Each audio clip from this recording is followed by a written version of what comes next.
Buenas tardes a esta tercera sesión ya del día en la carpa del encuentro. Vamos a presentar una novela, unas nada más, Una belleza terrible, de Edurne Portela y José Ovejero.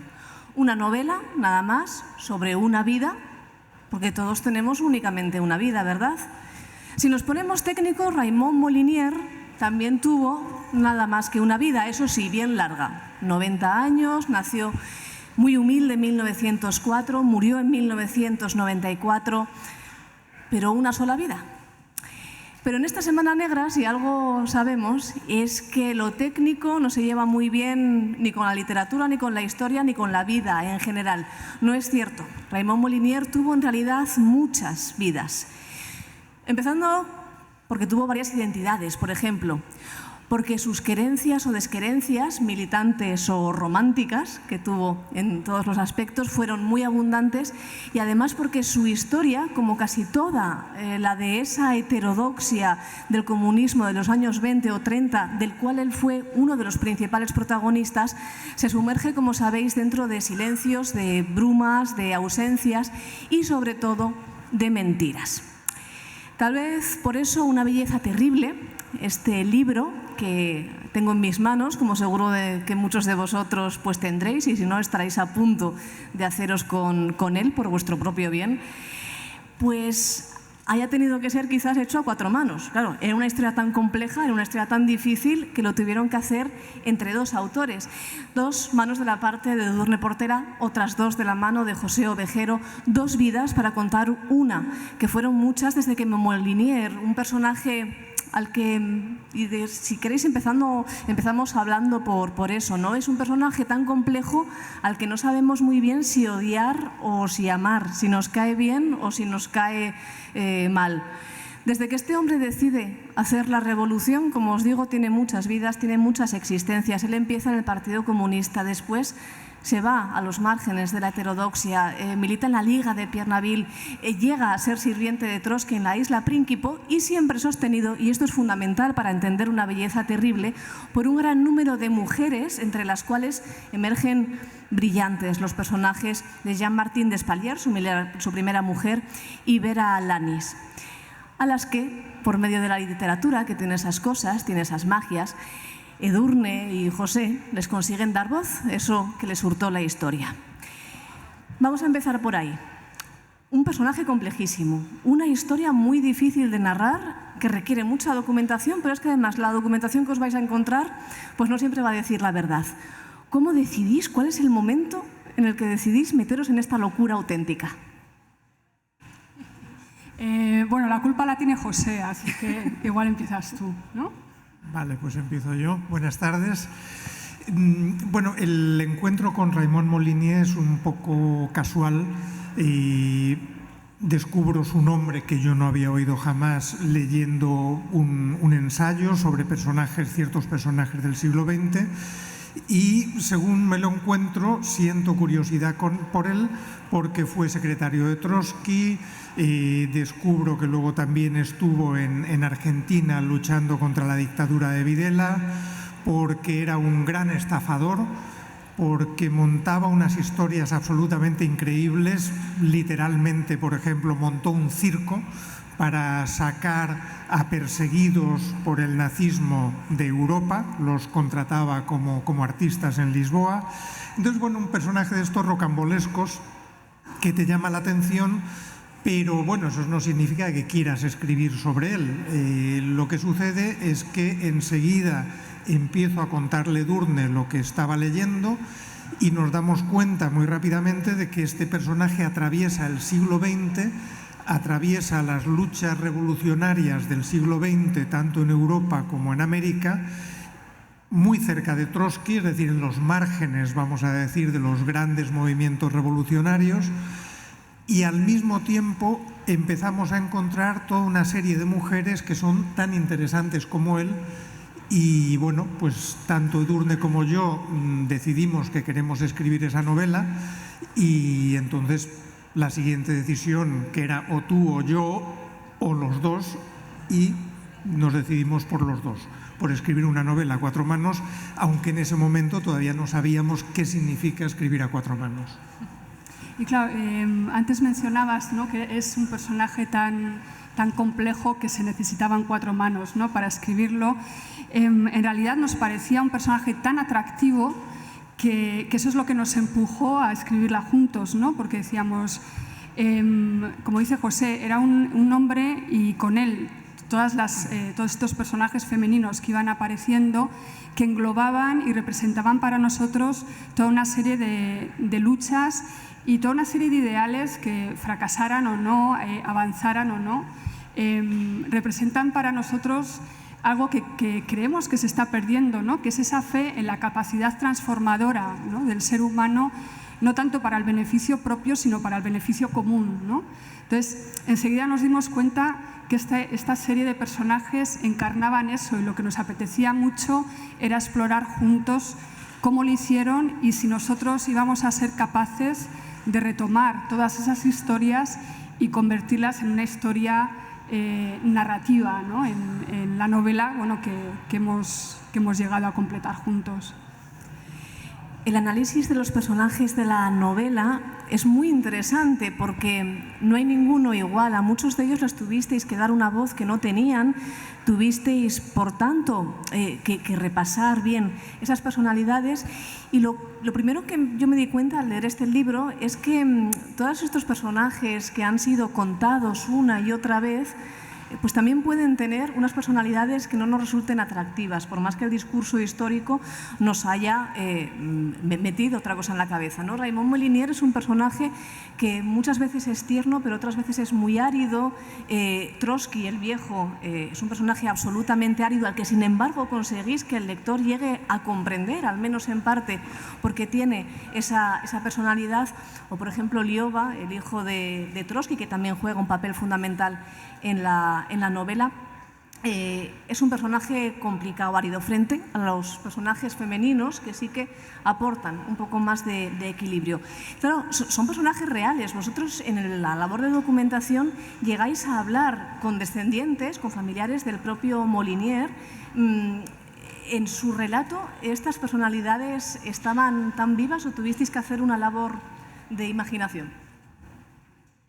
Bueno, la novela, todos los personajes que desarrollamos en la novela son personajes reales, digamos, ¿no? O sea, son personajes que sí tuvieron una voz, ¿no? Tuvieron su propia voz, tuvieron su propia vida, tuvieron su papel en la historia, pero la mayoría de ellas, sobre todo, o tuvieron un reflejo muy parcial en la historiografía o simplemente no tuvieron ni siquiera, ¿no?, una representación, porque o no entraron en el archivo o si entraron fueron narradas después de una manera o muy negativa o simplemente fueron ninguneadas, ¿no?, por la historiografía, digamos, más clásica. Entonces, claro, nosotros no queríamos hacer un libro de historia. Nosotros desde el primer momento sabemos que queremos hacer una novela.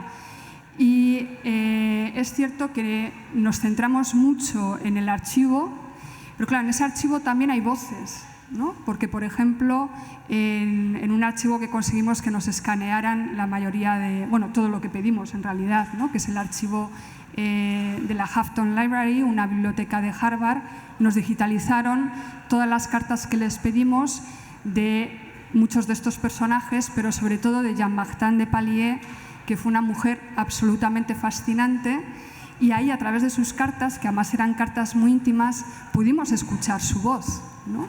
Cuando tú lees la carta de una persona que bueno, en un momento se está abriendo en canal, por ejemplo, cuando habla con Natalia Sedova, la mujer de Trotsky, por un conflicto que tienen, ¿no? Ahí estás viendo, estás escuchando su voz, ¿no? Entonces, bueno, nosotros quisimos ser fieles al archivo, intentar recuperar, ¿no?, lo que quedaba de esas voces, esas huellas que van dejando la historia, ¿no?, en los archivos. Y también, como decías, a través del testimonio hemos entrevistado a gente que ha conocido sobre todo a Raimon Molinier, pero a partir de ahí hemos creado una novela y, por supuesto, hemos usado la imaginación. No sé, José, si quieres continuar con esa reflexión que hacemos en torno a la imaginación y la invención, ¿no?, que tiene que ver con el relato del pasado, ¿no? que hemos hecho en la novela. Sí, porque más que darles voz, lo que yo creo que pretendíamos era encontrar su voz, que son dos cosas distintas. No es que quisiésemos hablar por ellos, sino intentar imaginar qué sería lo que dirían ellos. Para ello, eso sí, teníamos claro que necesitábamos una labor documental importante porque no queríamos inventarnos lo que decían, lo que sentían, lo que hacían, sino que queríamos imaginarlo a partir de aquello que ya sabíamos. Entonces, como decía Edurne, está toda la labor de documentación, de libros, cartas, postales incluso, para saber cómo hablaban, qué contaban, qué no contaban, la autobiografía incompleta de Raimon Molinier, que solo llega hasta 1940, y darnos cuenta también de las contradicciones, porque en cualquier voz, en la de cualquiera de nosotros, hay contradicciones, hay cosas que no son verdad, bien porque no queremos decir la verdad, y en el caso de gente como estas personas que han vivido en la clandestinidad, que han vivido cientos de luchas y de enfrentamientos, muchas veces no se quiere decir la verdad, o bien porque tu memoria falla, o bien porque hacen como todos reconstruir su historia. Pero aparte de esta parte de esta documentación, necesitábamos también, sobre todo a partir de los años 40, testimonios de la gente que los había conocido, de gente, bien que eran, como tú decías, familia, o que habían luchado con ellos, por ejemplo, contra la dictadura de Videla. ¿Qué sucede? Que otra vez tenemos testimonios, pero los testimonios son contradictorios. La propia familia tiene informaciones que sabemos que son erróneas sobre alguno de los personajes. Entonces, Edurne y yo necesitábamos encontrar aquello que nos parecía lo más probable. Entonces, no inventar, sino imaginar. No sencillamente contar algo que nos apetecía contar para tener un capítulo, una escena particularmente interesante o intensa o atractiva, sino imaginar cómo se sentían en un determinado momento, por ejemplo, Raimon Molinier, trotskista acérrimo, que lo será hasta su muerte, cuando Trotsky lo echa del partido y lo humilla. ¿Qué está sintiendo Raimon Molinier? No queremos inventárnoslo. Entonces conseguimos encontrar las actas de esa reunión en la que lo echan. Claro, ¿qué hay de ficción? Que no sabemos exactamente lo que sentía Raimon, pero intentamos imaginar, por todo lo que sabemos de él, qué estaba sintiendo. Entonces, bueno, es un trabajo complejo, es un trabajo en el que hemos tenido que tomar decisiones sobre cuál era la probable verdad de esas informaciones contradictorias que nos parecía lo más plausible y arriesgarnos a ir por ese camino. Pero también en esas contradicciones a veces es donde se encuentra la densidad de la historia, ¿no? Decías tú antes, pues eso, que los personajes, sobre todo los masculinos, ¿no? Esa aridez, por ejemplo, de Raimon, de Trotsky, de Lioba, ¿no? Esa dureza, ¿no? de estos hombres que, bueno, también tienen una vida dedicada a una lucha que en momentos puede ser muy cruel, ¿no? Sobre todo con la persecución del estalinismo y demás. Pero claro, en esa complejidad de los personajes, en esas contradicciones, en esa forma también de enfrentarnos nosotros a cosas que no nos gustan, ¿no? Porque son personajes que pueden tener un halo heroico a su alrededor, y los personajes de las mujeres hay una tentación de convertirlas en heroínas, porque dices, joder, es que qué pedazo mujeres, ¿no? La cantidad de cosas que fueron capaces de hacer, cómo pusieron el cuerpo ante todo, ¿no? y contra todo. Entonces tienes la tentación de convertirlas en heroínas inmaculadas, ¿no? Y sin embargo, al mismo tiempo sabes que, como cualquier persona, tuvieron sus contradicciones, tuvieron sus vulnerabilidades, que les pudieron hacer también mujeres duras, ¿no? y que tomaron decisiones que igual desde nuestra perspectiva contemporánea nos chocan, ¿no? sobre todo decisiones personales. Pero en esa complejidad, como digo, yo creo que está la densidad y lo atractivo del relato histórico, sobre todo cuando tienes las herramientas de la ficción y las herramientas de la literatura para convertirlo en una novela. Siempre, como decía José, respetando lo que consideramos que es el hecho histórico, pero trabajado a través de esas herramientas de la imaginación y también del lenguaje simbólico que nos regala la literatura, ¿no? y que hace también a veces crecer la subjetividad de los personajes de una manera que el discurso histórico lo tiene vedado, ¿no? por la propia disciplina histórica. Esa reflexión que hacéis acerca de si el autor, acerca de la libertad, ¿no? que puede tener un narrador, una narradora a la hora de contar una historia y cómo tiene que emplearla, si imaginando o inventando, es algo que ya decís un poquito más adelante en el libro, pero que adelantáis nada más empezar en ese ejercicio de honestidad para con el lector y también de responsabilidad para las personas de las cuales nos vais a contar su historia. Pues visitáis, ¿no? Revisitáis los lugares donde ellos vivieron, donde ocurrieron los hechos de la novela, y hay una reflexión que a mí me encanta en la página 13. Yo creo que todos los que nos dedicamos a la historia en uno u otro grado o simplemente nos gusta visitar esos lugares del pasado, hemos pensado alguna vez que es esa desazón que sientes cuando estás ante un lugar en el que tú sabes que ha pasado algo, pero que jamás vas a ser capaz de verlo tal cual estaba. Siempre pues será un lugar que se gentrificó o que no se conserva tal cual. Y esto es un poco la introducción de lo que nos vamos a encontrar en la historia. Esta es la historia que yo te narro, pero pudo haber sido otra.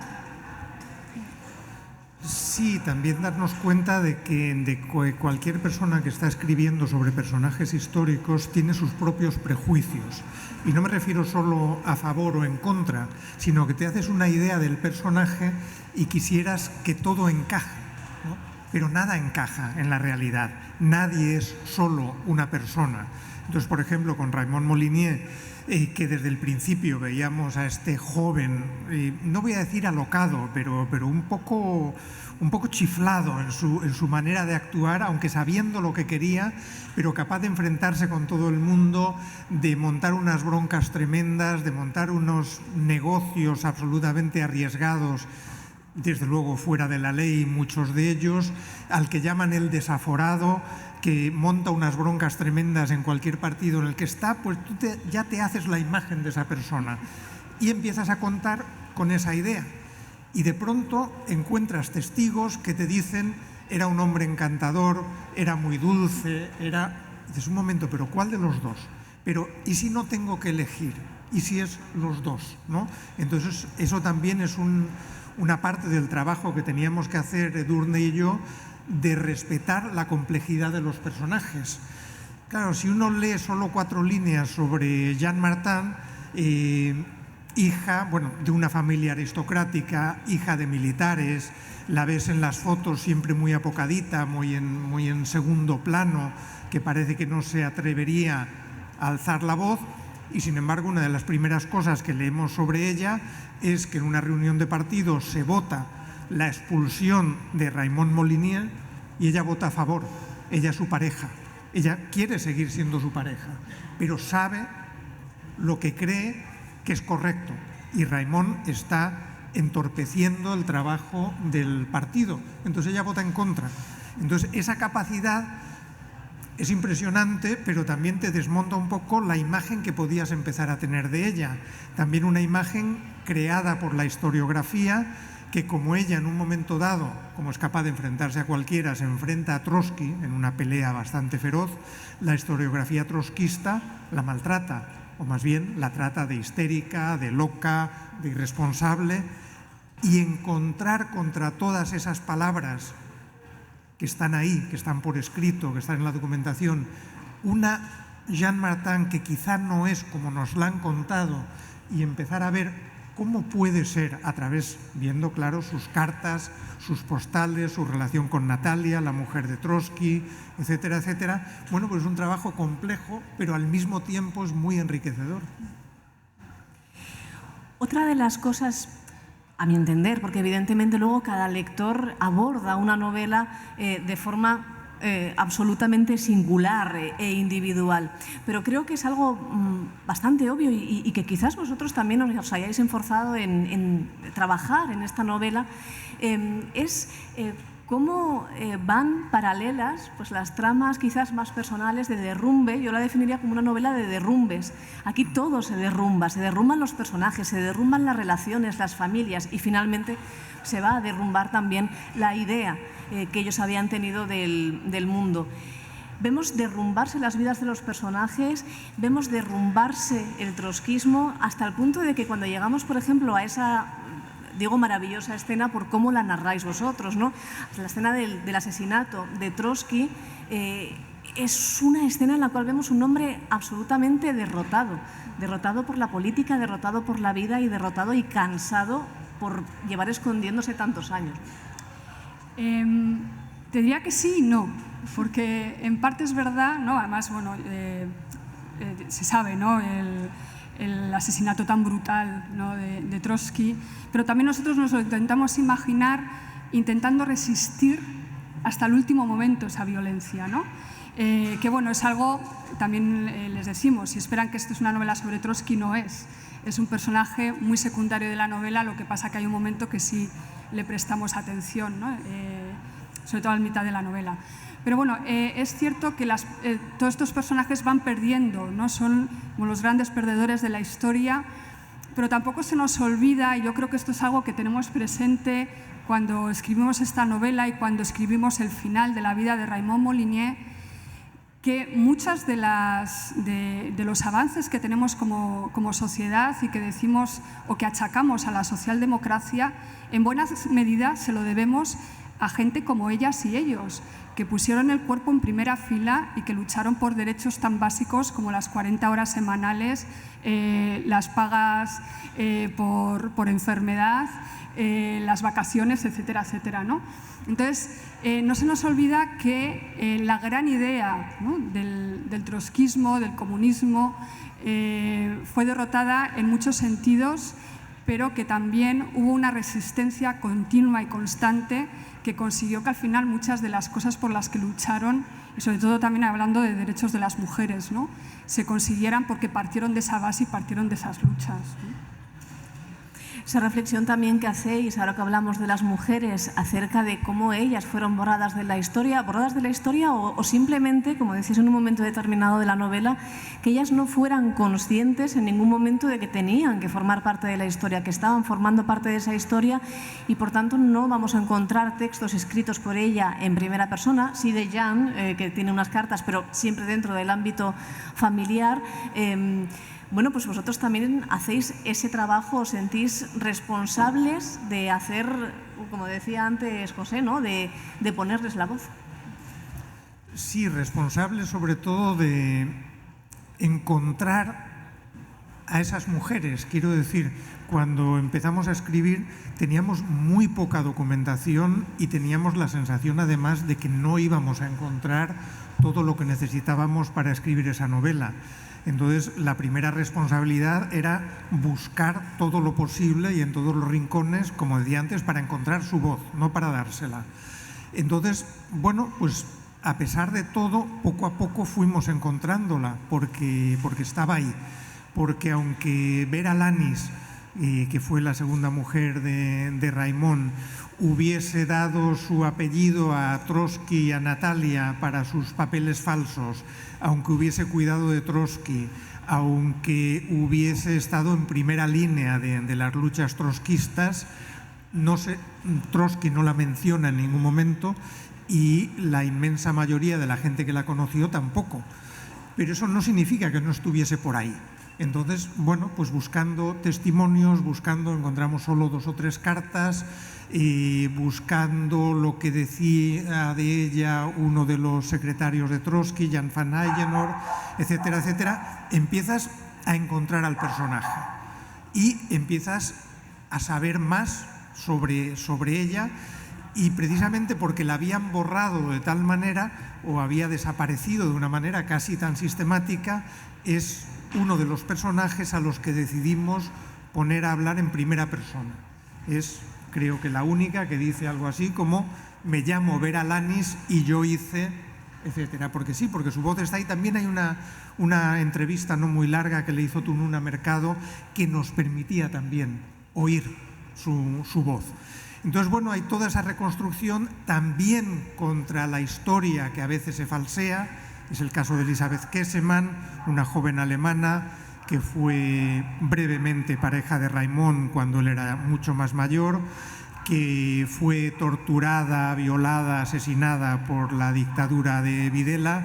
Pues reconstruirla incluía también la dificultad de filtrar la información que nos estaban dando sobre ella, porque desde una parte de la familia se quería dar la impresión de que ella nunca empuñó las armas, de que ella no estaba a favor de la lucha armada, que su labor era puramente caritativa, y nosotros veíamos que no, también porque hablábamos con su última pareja, Sergio Bufano, que nos dijo, ¿cómo que caritativa? Estábamos en la lucha armada los dos. Entonces, esa reconstrucción es también esa forma de acercarnos a su voz auténtica, quitándole los filtros con los que nos hemos ido encontrando. Un ejercicio brutalmente literario que nos permite conocer la historia más atractiva, que fue aquella que ocurrió en los márgenes, la historia más terriblemente bella. A continuación, los autores se irán, como sabéis, a la Campanina y podréis charlar con ellos y que os hagan una firmina en este libro que os recomiendo desde ya. Muchas gracias. Gracias. Gracias.